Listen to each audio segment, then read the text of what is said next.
Hello, and once again, it's a happy independence anniversary to you. I am John Bello. The journey to nationhood since Nigeria got her independence in 1960 has been a very tortuous one. The 3-year civil war and military incursion into Nigeria's politics have left a very checkered history and a continuous struggle to right what has gone wrong over the years. The inability to come up with a truly people's constitution as a roadmap for good governance, even up to now, has given rise to agitations at various intervals in Nigeria's journey to nationhood, with the divergent voices flowing loudly from many quarters in recent times. The quality of leadership is also one that has declined seriously from what was handed down by the founding fathers. Analysts believe quality, selfless leadership has become a very rare commodity in our national march. Through it all, Nigerians are hopeful. Nigeria began this journey in 1960. We have gone through several governments in that process. We had the first constitution, after independence, and the constitution, under which we had regions as the structure for the country. I think between 60 and 66, before the coup, Nigeria was on the right path. Nigeria was making progress and was comparable to her peers in the Committee of Nations. In fact, Ibadan had a TV station, one of the first in Africa. And also in other indexes of development, Nigeria was doing very well in the march. But then we had the coup, 66, and then for the civil war. That set the country back. After the war, we began to practice a more centralized structure where the center became overbearing and the various components, the states, had less influence and less power and less authority. And the center became inefficient. And that was how our decline began as a nation. Nigeria has come a long way. We have done, I think we have done fairly well, but we can do better. I must say that Nigeria has come of age since our independence in 1960. And if you look at it, we are trying to clock 57 now. And in my opinion, it's been a long and tortuous journey.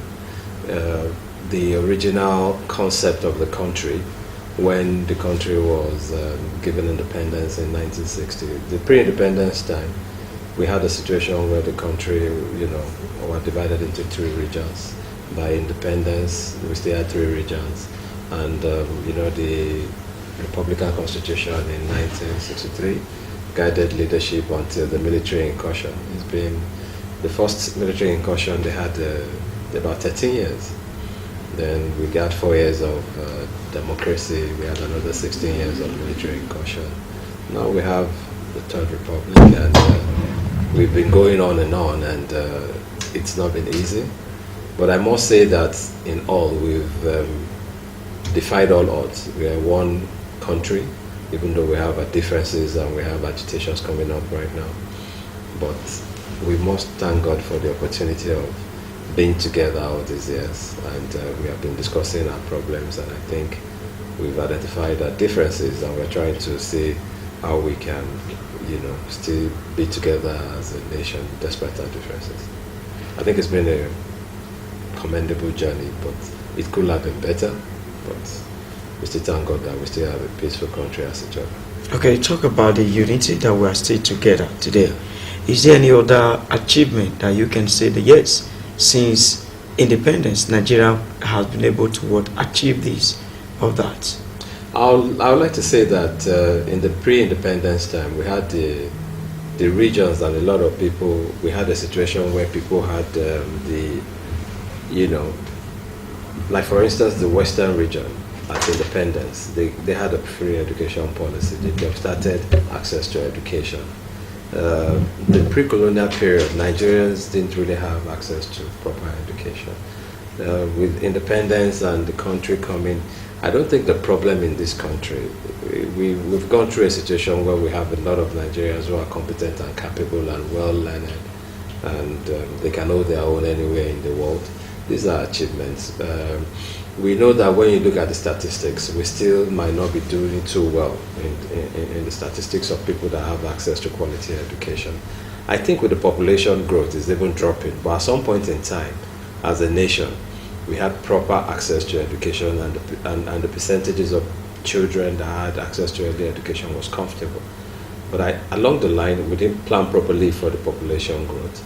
We are in a situation right now where there are concerns about access to quality education from basic education levels. But I want to say that Nigerians have come of age as people who are enterprising, people who will strive to make ends meet despite all odds. We've seen Nigerians excelling everywhere in the world. There is a perception that there is no university, for instance, in the UK, that you don't see a Nigerian professor. We have optimized our population strength, and we are there in the global level, and we're also here as Nigerians, and we're faring well. I won't say it is all uhuru. We have problems. We have a situation where a lot of Nigerians have not been able to get access to basic livelihood, and the standard of living is not too much to write home about. But I must say that the fact that we, as a people, we have developed ourselves as a people, and the most important tool for future growth is human resource. We have a lot of capable human resources in the country that will be able to galvanize us into where we need to be. So what we need to do to optimize this human resource capacity that we have is to put the necessary structures and institutions in place that will make sure that the human resource is optimized for success. So in the area of human resource development, that, in my opinion, is one mileage that we have achieved as Nigerians, and we can stand bold to be proud of, either as Nigerians in Nigeria or Nigerians in diaspora. I think we are properly represented. Then we have other areas of milestones, along the line from our very faulty foundations. We have sort of evolved and made ourselves forces to be reckoned with in some sector of the economy. Do you understand? I would say, for instance, the banking subsector of the economy. Nigeria is still, in Africa, we stand out, our banks stand out. We have Nigerian banks that are outside this country. We've not done too well in agriculture. I think we should have gone, way beyond where we are in agriculture, because we started well. But with the discovery of oil, I think we went to sleep and we lost it. But thank God now there is a redirection and reinvention of capacity and focus on agriculture. We've also done well in the entertainment and music industry. The Nollywood is probably the second, largest in the world, next to, I'm told, Hollywood. Our Nigerian entertainers are becoming global ambassadors of the country. So that subsector is also thriving well. So I want to say that even in the face of some of these things that are not too good, we still have some things to say that these are good milestones that can be, consoling. To say that it's not all bad story being in Nigeria and being Nigerians. President Muhammadu Buhari, in his October 1st broadcast, noted that it will always be a day of celebration despite the trials the country is passing through. He warned against divisive action, saying the government will not tolerate any advocacy to dismember Nigeria, and that the political freedom provided by his administration in the last 2 years is being abused, apparently referring to the Southeast. Buhari regretted that responsible elders do not warn their hot-headed youths about the consequences of a civil war. The country has gone through trials and tribulations, but October 1st is always a day for celebrations. It is a day for thanksgiving, reflection, and rededication. It is also a day for remembrance.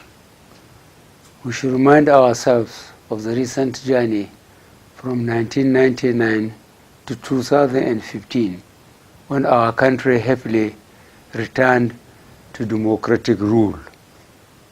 However, in spite of oil prices being an average of 100 United States dollars per barrel and about 2.1 million barrels a day, that great piece of luck was squandered and the country's social and physical infrastructure neglected. We were left with no savings and huge infrastructure deficit. The APC government's campaign, rallying cry to restore security, rebalance the economy, and fight corruption was not all rhetoric. The country must first be secured. The economy must be rebalanced so that we do not depend on oil alone. We must fight corruption, which is Nigeria's #1 enemy. Our administration is tackling these tasks in earnest. In the past 2 years, Nigeria has recorded appreciable gains in political freedom. A political party at the center losing elections of state governor, National Assembly seat, and even state assemblies to the opposition parties is new to Nigeria. Added to these are complete freedom to associate, to hold, and disseminate opinions. Such developments clearly attest to the country's growing political development. But like all freedoms, this is open to abuse. Recent calls on restructuring, quite proper and a legitimate debate, has let in highly irresponsible groups to call for dismemberment of the country. We cannot and we will not allow such advocacy. As a younger officer, I took part from the beginning to the end in our tragic civil war, costing about 2 million lives, resulting in fearful destruction and untold suffering. Those who are agitating for a rerun were not born by 1967 and have no idea of the horrendous consequences of the civil conflict which we went through. I am very disappointed that the responsible leaders of these communities do not warn their hot-headed youth what the country went through. Those who were there should tell those who were not there the consequences of such folly. At all events, proper dialogue and any desired constitutional changes should take place in a rational manner at the national and state assemblies. These are the proper and legal fora for national debate, not some lopsided, undemocratic body with predetermined set of objectives. Government is keeping up the momentum of dialogue with stakeholders in the Niger Delta to keep the peace. We intend to address genuine grievances of the communities. Government is grateful to the responsible leadership of those communities and will pursue lasting peace in the Niger Delta. On security, Nigerians must be grateful to our gallant armed forces for rolling back the frontiers of Boko Haram's terrorism, defeating them, and reducing them to cowardly attacks on soft and vulnerable targets. Nigeria is grateful to its neighbors and the international community for the collective efforts to defeat this worldwide menace of terrorism. Shortly after the nationwide broadcast, President Buhari visited the Nigerian troops deployed to the northeast in Maiduguri, Borno State, to celebrate the independence anniversary with them.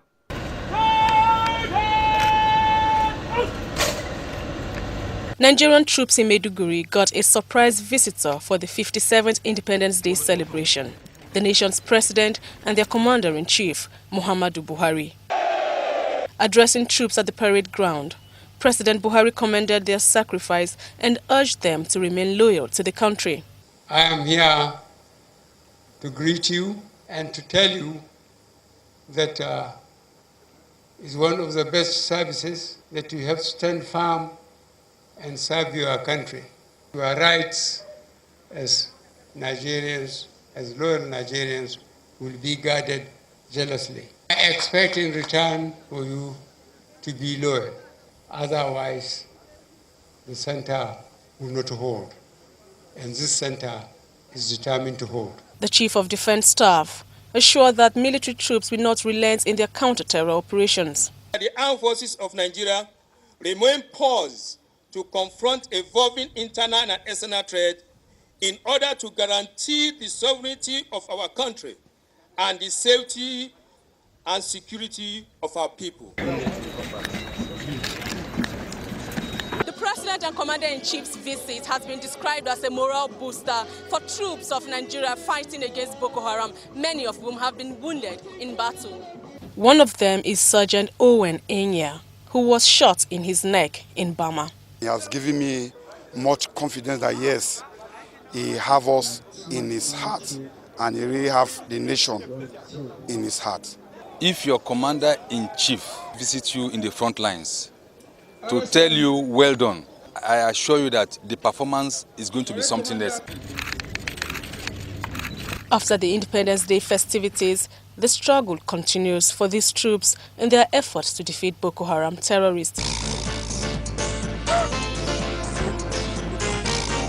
The states also celebrated Nigeria's 57th independence anniversary with special messages for the people. Some of the governors asked their colleagues in leadership positions to be sincere with the people and foster peace and unity. It will be better if our leaders get more sincere than ever before. The deceit in the polity is unfortunate. Whatever it is, we thank God for statehood, having a country of our own at 57.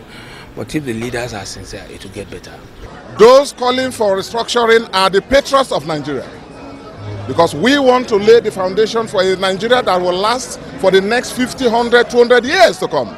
Our view as a state and as a joint nation and in the Niger Delta is that we support the call for restructuring so that we can all sit down and agree on how we can readjust our country. We are Nigerians. Nobody is more Nigerian than us. Nobody is more Nigerian than a Bayelsan or a Niger Delta man. Some appeal to Nigerians to keep hope alive and trust in God for a positive turnaround, as the country will surely surmount its challenges. To proclaim hope for our children. It is not all bad. Why is it that we don't have earthquake? Why is it that God blessed us with oil? Why is it that God gave us a rainbow of a country? He has a purpose. People might battle against the purpose of God, the divine will of God, but that is the most they can do. Nebuchadnezzar did it, but did he stop the war? I have faith and hope that our children today will become very, very successful even in this country. I think most Nigerians will agree with me that even though we have not accessed our gains after amalgamation, the present government led by President Muhammadu Buhari, GCFR, is making efforts to optimize our potentials as a nation. We must, therefore, all unite behind the national flag by setting aside the narrative of division, violence, and hate, and replace them with the narrative of peace and unity as aptly captured by our founding fathers on our coat of arms. I call on all concerned, especially those in authority, the led and the leaders, to embrace sacrifice. There's nothing better we can do in our nation at this moment than to make sacrifice. It is obvious that many of our activities in the time past has failed us, but responsibility has behold on our shoulder the new spirit of sacrifice for our nation's development. This sacrifice is not only for leaders, but for every citizen of the Federal Republic of Nigeria. In Anambra State, the people used the opportunity to press for local government autonomy, blaming ethnic and tribal agitations on lack of patriotism and effective local government administration. The 2017 Independent Anniversary celebration offers an opportunity to the leadership of Nigeria to return power to the masses through active local government areas administration. We are liberated, we are free. We can see that within us there is savage fight, and that savage fight is predicated on the diverse tribal leanings. And of course, there is political upheaval. And what we have to do differently is ensuring that local government operates independently. That is where they live. And the absence of it is the Boko Haram and IPOB. For Ebele Obi, a lawyer, lack of patriotism from citizens is the major cause of agitations and corruption, which have also slowed down the pace of development across the country.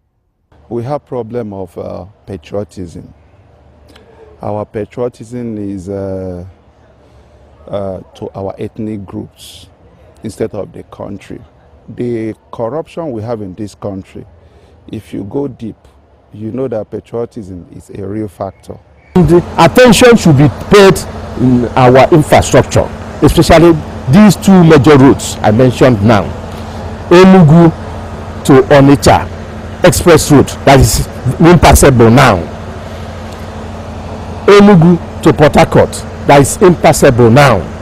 The commentators are, however, hopeful that Nigeria will build on the gains of independence to regain its place as the giant of Africa.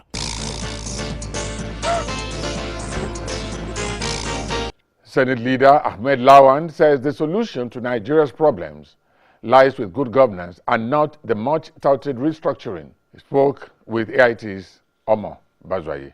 Well, we thank the Almighty God that we are still in a democracy. And of course, this is the longest stretch of our democratic journey and political evolution in this country, having remained in democracy for over 18 years, consecutive years. Let me say that Nigeria has made some pretty progress.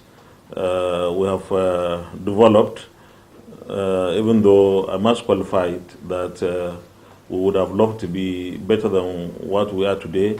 We would have achieved much more than we have today, given the potentials that Nigeria has. But be that as it may, I believe that we have journeyed fairly well, especially recently.